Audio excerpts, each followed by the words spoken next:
There are some crazy theories in Star Wars, but this Bad Batch one might be the most insane I've seen. Welcome to Star Wars Uplink.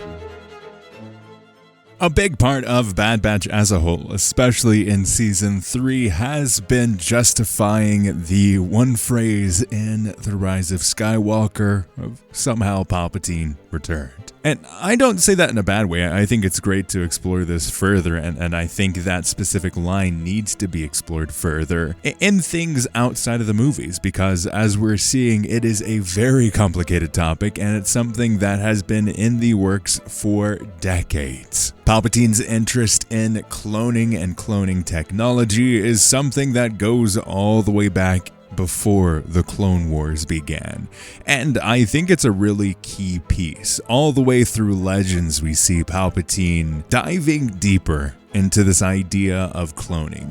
He's almost like this Voldemort type character where he's trying to find ways to make himself live longer in any form or fashion. And we've seen this in various ways throughout Star Wars. If we look into the video games and Battlefront 2's campaign, we see he's got basically a hologram version of himself. And then ultimately what we see in The Rise of Skywalker is we see a clone of him that is key to his survival. So we clearly know that cloning in Star Wars, especially with the Force, works, but up until that point, a lot of the content that we're seeing, especially in animated at this point, is in terms of clarifying that phrase and statement. But something in The Rise of Skywalker that I think is even more overlooked, and I think that's just because of the handling that had happened with this character, is Snoke. Snoke is technically a clone, which we learn in The Rise of Skywalker as we see clones and versions of him in tubes all on that planet. So this is something that I think is just overlooked in Star Wars. They're like, yeah, we don't want to talk about Snoke right now.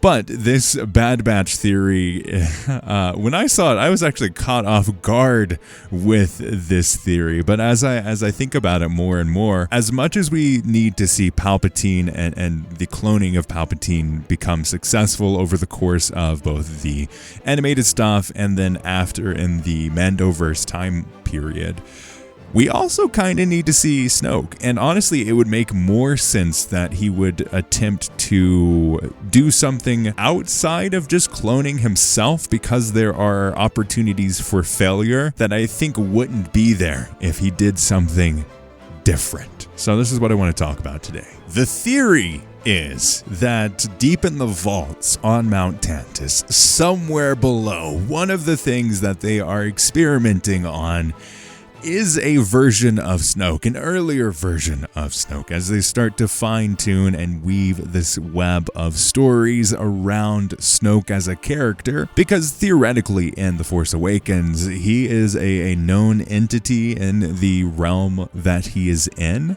so it would make more sense that they would try to clone him earlier on to cement him in this location for him to ultimately take this place and become a puppet of Palpatine. That's what the theory suggests, at least.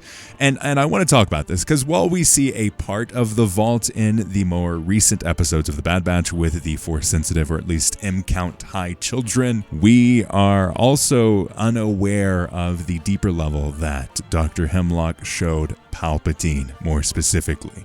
Because while, yes, it's kind of alluded that might be the same place, it more than likely isn't, and it's more of a red herring that they're saying, hey, no, the thing that they're actually looking at is this group of kids that are M-count sensitive or whatever. That is more than likely not the case, because as we hear the audio, as we first see Palpatine go deeper into the vault, it's not the sound of children playing, it is a deeper, darker sound. It's more like the sound of a monster. So this theory suggests that what they could be doing is working on various pieces. If we look at Moff Gideon in the Mandalorian time frame, he's trying to utilize cloning to take various aspects from different people to combine them into one clone. And it seems like he was getting pretty close to that idea, as we see later on in Season 3 of The Mandalorian. And we see the vats of himself cloned over and over again. And as that becomes a bigger part of the story, I think it makes sense for them to begin a lot of that earlier time frame of taking pieces from this person and that person and weaving them together in a way that makes something bigger. It takes the force sensitivity of someone like Palpatine and then implements it into a much stronger way later on. Am I completely sold on this theory?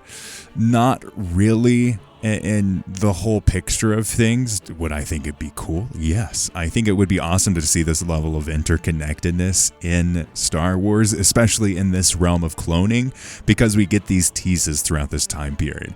And I think we're going to see more cloning into the future. I think whatever the Mandalorian time period ends up becoming, I think cloning, especially as we get closer to the Force Awakens time period, I think it's going to be a much bigger deal. And I think we're going to see more and more of this into the future, because they need to explain that one line, because it is quite controversial and took me at least out of the moment to be like, seriously, what are they doing here? And I think something as ridiculous as this is, in terms of the way it was executed, obviously it is a key part of Legends, but in Legends it worked through it and worked up to it much more slowly, so I think that's where the difference lies.